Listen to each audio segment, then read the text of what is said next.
It goes without saying that at this point the good folks at Marvel Studios weave complex, interconnecting narratives that are often seeded years before they even become relevant in a meaningful way. Early Easter eggs will become whole plot lines in later movies, and seemingly tiny details can come back to bite heroes in their beautifully chiseled buns. In other words, no brushstroke is unintentional, and seemingly no question is left unanswered unintentionally. However, over the course of the MCU's existence, its films have left some mysteries tantalizingly unresolved, teasing fans and viewers with hows, whos, and what ifs. Now, some might be on the cusp of being answered as the universe expands, but one can't help but muse on these questions to painful lengths in the meantime. With this in mind, I'm the Southwest Savage Jules from WhatCulture.com, and this is the 10 biggest unanswered Marvel movie mysteries. Number 10. Where's the Red Skull? At the end of Captain America: The First Avenger, Hugo Weaving's Red Skull is randomly sucked off somewhere mysterious, and yes, I've just realised what I've read out. Since he's never mentioned again, it's safe to assume that Marvel just wanted us to believe he's dead, even though Kevin Feige has gone on record to state that the manner of his death was chosen specifically to showcase to people that he could perhaps pop up again. So where the hell is he? Is he trapped inside the stone as the lore of the comics would suggest? Is he on the other side of the portal that the Chitauri entered from in the Avengers? Is he lost between time and space? And most importantly, will we get any of these answers in Infinity War and beyond? Number 9. Black Widow's red in her ledger. Black Widow's past is very much a hot and mostly mysterious topic in the MCU. We've seen flashes of it in her Age of Ultron nightmare sequence, but so far very little has been mentioned on how she escaped the Widow program and when she became affiliated with the air quotes good guys. All we know is that she had red in her ledger. I got red in my ledger. I'd like to wipe it out.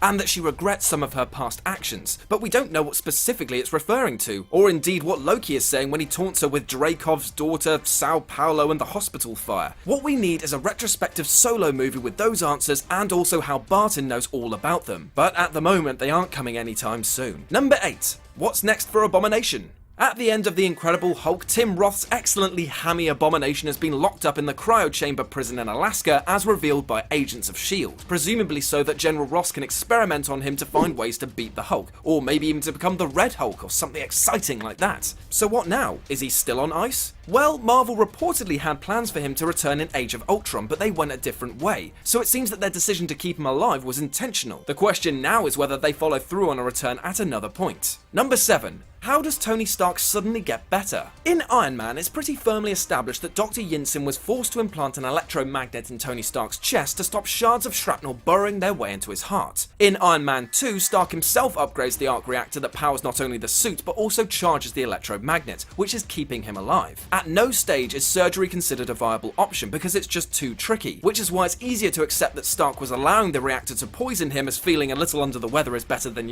being dead. So how in Iron Man 3 does he suddenly get better? How is he able to have open heart surgery to have the shrapnel removed all of a sudden? If it's just a matter of looking for a good surgeon, then you have to wonder why Stark wasn't looking really hard for them when the arc reactor was literally poisoning him to death in Iron Man 2. Number 6. So who's the real Mandarin? When Marvel and Shane Black shocked the comic-loving world by taking the iconic and massively racist villain the Mandarin and turning him into a terrorist construct and the creation of an actor, they pissed off a lot of people. Luckily, they wimped out and gave us the Marvel one-shot All Hail the King that re-established that there actually is a terrorist leader called the Mandarin, and he wasn't best pleased that his name was being dragged through the mud. It was a cop-out for sure, but it leaves open an almighty loose end that surely can't stay unresolved forever. Number 5. The second Infinity Gauntlet.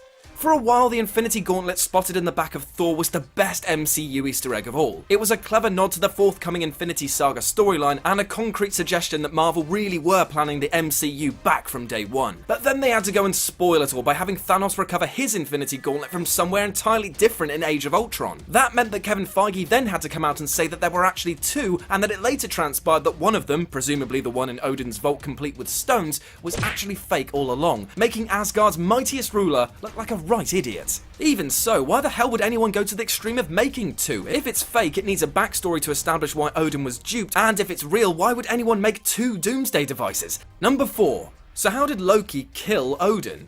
The ending of Thor: The Dark World is a deeply problematic one, and all because of the survival of Loki. Having sacrificed himself, the god of mischief reveals that he's actually alive and impersonating his father for the ultimate wink to the camera ending. But hang on, if Odin was actually Loki, then what would have happened if Thor had actually accepted his offer of taking the throne of Asgard? Wasn't that a bit of a risky maneuver? And even more pertinently, where the hell is the actual Odin? He's literally one of the most powerful beings in the entire Marvel universe, and Loki just managed to rush back to Asgard, bop him on the head and take his place? And if he's not dead, as suggested by his presence in Thor Ragnarok, then why would Asgard's leader just wander off and abandon his homeworld in wartime? It's all incredibly odd. Number 3. Is the leader actually coming? Some ideas plotted in the early Marvel films were pretty much dropped out of existence before the studio really hit its stride and started hitting homers every single time. That very much goes for most of the narrative in The Incredible Hulk, even though it's still classed as part of the MCU and is far more relevant now thanks to the reappearance of Thunderbolt Ross in Civil War. So with him back in the game, it's interesting to look back at some of the other plot points that weren't resolved in the Hulk's reboot. For example, how could a legitimate and pretty ominous origin story for Dr. Samuel Stearns end up going nowhere? In the comics, he would go on to be the major supervillain, the leader, but in the MCU he's been completely forgotten. Presumably we're supposed to believe that the gamma mutation led to nothing and he's still going about his day as usual, albeit with a massive cauliflower head. Number 2. Why doesn't Iron Man have a Badassium suit? In Iron Man 2, Tony Stark discovers that he can synthesize an incredibly rare element, initially called vibranium in the novelization, but later retconned to Stark's new name of Badassium. For all intents and purposes, this is basically vibranium, so why doesn't Tony Stark use this element that he can generate himself for his Iron Man suits? Wouldn't the use of a near-indestructible metal be, I don't know, sort of useful? Particularly as Stark has to fight an actual robot villain with vibranium outer casing in Age of Ultron. You'd think that might have, jogged his memory about his own super element existing. And Number 1, why was S.H.I.E.L.D. monitoring a surgeon?